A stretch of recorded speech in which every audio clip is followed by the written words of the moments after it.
Sobat BSKO, kembali lagi dengan saya Inta Besok Senin. Coba tebak sekarang saya ada di mana? Di Batalion Infantry Rider 321. Coba tebak ini tempat apa? Tempat kamu daftar tapi tidak lolos-lolos. Wih wih. Hai, Merdeka. Hey Sobat BSKO, kembali lagi dengan saya Intel Besok Senin. Kali ini spesial, kita datang ke Yonif 321 Galuh Taruna dan langsung bertemu dengan komandannya. Selamat siang Pak. Selamat siang. Siang karena masih corona jadi gini-gini aja nih. Bukan karena bukan murid. Sebelumnya saya ucapkan mewakili teman-teman yang lain selamat ulang tahun untuk Tentara Nasional Terima kasih. Indonesia. Iya, siapa? Nah Pak, mungkin bisa kita mulai obrolan ini dengan perkenalan dari Bapak mungkin Pak ya? Oh iya, nama saya Octavian Englana Partadimaja, pangkat Letnan Kolonel Infanteri, Korps Infanteri saya Bitulen Akmil 2003. Saat ini menjabat sebagai Komandan Batalion Infanteri Raider 321 Galuh Taruna di bawah jajaran Brigif 13 Galuh Kostrad. Oh, mantap. Nah, mungkin ini nih menarik nih. Bapak kan sekarang posisinya sebagai komandan Yonif Pak ya. Banyak orang yang belum tahu apa sih bedanya Yonif sama Kodim gitu. Ya. Yonif dan Kodim. Kodim itu menitik beratkan pembinaan kewilayahan masyarakatnya gitu. Terus untuk Yonif sendiri kita membina yaitu kesiapan operasi. Jadi kita disiapkan untuk siap ditugaskan. Siap berperang berarti ya dalam artian. Siap berperang, siap apa yang diberikan oleh negara, perintah oleh negara, kami selalu siap. Sekarang kan posisinya jarang nih Indonesia perang gitu Pak ya. Nah, apa sih yang dilakukan oleh teman-teman di Yonif 321 ini? Apakah latihan terus ataukah melakukan hal yang lain atau gimana Pak? Untuk kegiatan sehari-hari kita berlatih gitu kan, pembinaan fisik. Kita selalu mengisi dengan kegiatan-kegiatan semuanya. Sehingga harapannya kita selalu siap kapan kita dibutuhkan. Berarti intinya persiapan aja Pak. Persiapan tuh. Prepare for the worst, do the best. Bahasa Inggris gaya, saya pakai bahasa Inggris dikit. Nah, kalau misalkan ini Pak, tadi saya dikit cerita dulu ketika masuk ke sini Pak. Ketika masuk ke depan itu kan ada penjagaan. Nah, ketika saya masuk itu cukup ketat Pak ya. Nah, ada dua yang saya lihat, ada yang duduk dan ada yang penjaga berdiri. Itu apa bedanya Pak? Sebetulnya sama. Mereka melaksanakan tugas sebagai dinas dalam. Tugasnya itu menjaga keamanan khususnya di kesatrian. Ada yang duduk, ada yang berdiri. Ya. Yang berdiri pun itu bukan selalu berdiri terus, enggak. Dia 1 jam berdiri, setelah itu ya bergantian. Setelah berdiri dia duduk. Jadi nggak ada bedanya. Yang berdiri itu menjaga pos yang di depan. Untuk yang duduk, ya, dia yang menjaga keseluruhannya. Oh gitu, berarti itu bawa senjata juga kan Pak ya? Betul. Itu yang senjatanya apakah ketika ada yang mencurigakan langsung ditembak atau enggak Pak? Enggak, semuanya pasti ada prosedurnya. Pembawaan senjata juga itu sudah termasuk ke dalam aturan, ya, aturan karena semuanya sudah diatur. Untuk yang naik dinas dalam, yang jaga mulai dari atas kepala sampai ke ujung kaki semuanya sudah diatur perlengkapan apa saja yang harus melekat di situ. Siap, berarti nggak sembarang tembak-tembak. Enggak, semua ada aturannya semuanya. Emang PUBG tembak aja. Nah, terus sedikit cerita lagi Pak. Tadi ketika saya masuk ke kantor Yonif ini kayak beda gitu kan, kalau masuk ke bank perasaan itu beda gitu. Kalau masuk ke Yonif ini kayak deg-degan gimana gitu. Apakah memang dibuat kayak gitu, kita TNI itu terkesan di masyarakat tuh segan gitu, dibuatnya kayak gitu atau gimana Pak?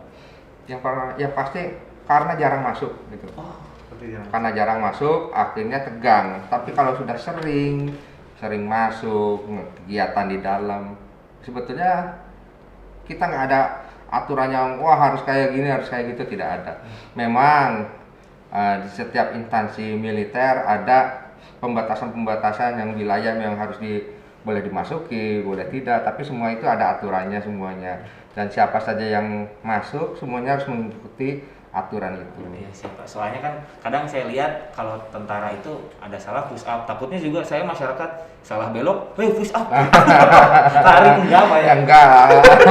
Aman, berarti sebenarnya orang luar boleh ya Pak masuk ke sini? Boleh, orang luar boleh. Untuk lari tiap sore boleh. Kita punya fasilitas olahraga yang ya dipersilakan untuk masyarakat. Banyak juga masyarakat yang menggunakan fasilitas yang ada di kita gitu. Mereka melaksanakan olahraga, ada yang lari, main voli, main bola, kita persilahkan. Oh, boleh. Tapi dengan catatan izin dulu mungkin Pak ya. Dengan catatan izin dulu, gitu, melapor dulu, gitu baru masuk. Nah, mungkin buat sobat Besko yang kalau hari Minggu suka full di GGM, mending jogging di sini. Enak lagi Pak, saya masuk ke situ adem gitu ya Pak ya. Ya kalau yang mau lari, kita juga ada klub larinya sendiri. Yang mungkin nanti bisa dikolaborasi dengan pemuda-pemudi di Majalengka. Iya. Bergabung lari, lebih baik lari bersama-sama daripada lari sendirian. Betul, lari bersama-sama dengan TNI, tapi saya takut ditinggalin Pak. Karena lambat dan kurang tenaga. Nah, sekarang ini Pak, kan kita sempat membuka pertanyaan buat sobat BSko di kolom komentar itu Pak ya. Ada yang nanya gini, kenapa sih unit 321 lambangnya harimau Pak? Betulnya bukan lambang, itu hanya simbol. Ya, simbol karena kita berada di wilayah Kodam 3 Siliwangi, di mana maung macan itu yang sebagai simbolnya gitu.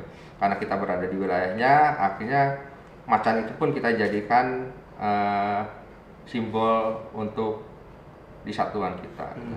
Sama kayak maung Persib dari Bandung, maung ini juga maung Kodim. Persib nu aing bisa. Nah, berarti kalau di daerah lain mah belum tentu macan. Belum tentu, beda-beda mereka. Ya. Terus ini Pak, lagi kan Yonif 321. Nah, kenapa namanya 321 enggak 32,5 atau 123? Ya, itu semuanya berdasarkan historinya ya. Historinya. Yang jelas kenapa 321 awalnya 3 karena kita berada di wilayah Kodam 3 Siliwangi, di mana yang ada di Jawa Barat ini semuanya kepala 3 semuanya. Pasti kepala 3. Kita sebagai kode bahwa dia ada di wilayah Kodam 3 Siliwangi gitu. Untuk yang ke belakangnya itu hanya penomoran biasa. Oh, untuk nomor 21-nya urutan Pak ya. Betul. Sekarang di Yonif lagi sibuk apa? Yonif 321 kegiatan apa gitu? Kegiatan kita seperti biasa, hanya berlatih, olahraga, hanya kita menyiapkan begitu aja. Tapi kalau di Yonif sendiri ada nggak sih Pak kayak kegiatan-kegiatan yang melibatkan masyarakat kayak gitu? Kayak tadi kan kalau jogging itu istilahnya nggak terlalu resmi Pak ya, mulai siapa aja. Tapi ini kayak resmi kayak turnamen sepak bola atau apa pernah nggak Pak? Oke.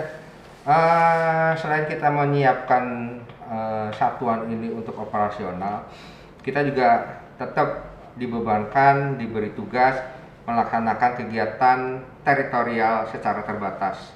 Kalau teritorial yang secara umum besar itu kan miliknya Kodim tadi. Tapi kalau yang secara terbatas kita laksanakan oleh batalion. Kenapa sih dilaksanakan secara terbatas? Karena batalion ini sendiri, satuan ini sendiri berada di tengah-tengah lingkungan masyarakat, gitu. Dimana kita harus ikut membina. Caranya yaitu melaksanakan teritorial terbatas. Kita melaksanakan gotong royong, olahraga bersama gitu. Karena kita pasti akan bertetangga dengan masyarakat yang ada di sekitar sini. Ya, itu salah satu kegiatan kita yang memang juga diberikan oleh negara bahwa kita harus melaksanakan binter terbatas. Nah, kalau misalkan dari tadi berangkat yang dari tadi kan banyak personil tentara dari Yonif ini yang latihan untuk perang Pak ya. Nah, kalau misalkan ada masyarakat yang pengen ke Yonif itu bukan pengen jogging tapi pengen ikut latihan perang, boleh nggak Pak? Kita latihan perang kan ya? Boleh nggak gitu Pak? Ya, kalau latihan perang kan dia harus punya basicnya dulu, dasarnya dulu, dia sebagai apa, dia nggak sembarangan. Kayak mungkin kan sering nonton PUBG, ngelihat main game PUBG, pengen nyobaan yang beneran gitu. Kayak apa sih yang tembak-tembakan tapi bukan yang pakai peluru betul itu soft? Airsoft gun. Iya, airsoft gun gitu. Ya. Kita juga punya perkumpulan Garut Taruna Shooting Club di situ. Itu yang langsung di bawah Perbakin dari Majalengka. Di mana kita mewadahi rekan-rekan kita yang memiliki hobi untuk menembak senapan angin ataupun airsoft gitu. Ya kita tampung di sini, sehingga ya keberadaan kita batalion juga punya pengaruh positif lah untuk masyarakat yang ada di Majalengka ini. Itu harus masuk klubnya dulu Pak, ikut atau boleh datang ikut pengen nyobain nembak itu? Ya harus ikut klub yang jelas. Ingat ya, nembak tapi pakai pistol, bukan nembak hei mau nggak jadi pacar aku. Beda gitu makanya. Nah Pak, mungkin Bapak udah berapa lama Pak di Majalengka? Saya di Majalengka kurang lebih 1 tahun 3 bulan. 1 tahun 3 bulan, lumayan Pak ya. Gimana Pak perasaannya di Majalengka, melihat masyarakatnya? Nah, kalau Majalengka sendiri ya kasarnya seperti ini, saya balik kampung gitu kan. Majalengka gitu nggak jauh dari kampung saya juga. Yang saya rasakan selama saya berdinas 1 tahun lebih di sini, masyarakat di sini sangat kekeluargaan gitu, baik semuanya, menerima, khususnya dengan keberadaan batalion juga semuanya menerima gitu. Sehingga itu tidak membebankan saya bagaimana saya harus bisa masuk ke masyarakat, bisa harus membawa batalion ini bergabung dengan masyarakat. Karena sudah saya rasakan selama 1 tahun ini, enjoy aja, Pak ya, berarti di enak aja gitu kan. Apalagi di sini banyak dinasti tempat-tempat wisata yang baru gitu kan. Bapak Kan tempat wisata juga Pak ya? lumayan tempat wisata di mana, di Majalengka. Favorit Bapak di mana Pak? Saya pengen tahu nih, favorit Bapak tempat wisata di Majalengka. Paralayang. Oh Pak, senang ketinggian berarti Pak ya? Senang ketinggian. Nah, kalau misalkan Bapak yang paling berkesan selama bertugas di Majalengka apa Pak? Di sini kekeluargaannya. Keluarga. Saya bergabung dengan masyarakat Majalengka, kekeluargaannya yang sangat kental. Di mana saya ketemu orang itu dianggap kita sebagai saudara gitu. Sehingga kita pun enak di sini. Enjoy ya. Tapi tetap nggak mau lama-lama Pak ya? Kalau lama-lama itu. Walaupun tidak enjoy gitu. Ya intinya mah kita mendoakan sesuatu terbaik buat Bapak. Semoga kedepannya kita juga lebih Bapak bisa mendapatkan jabatan yang lebih baik gitu. Amin. Karena gini Pak, ini tuh konten yang kita buat tuh namanya menambah kenalan gitu. Kenapa kita namakan nambah kenalan?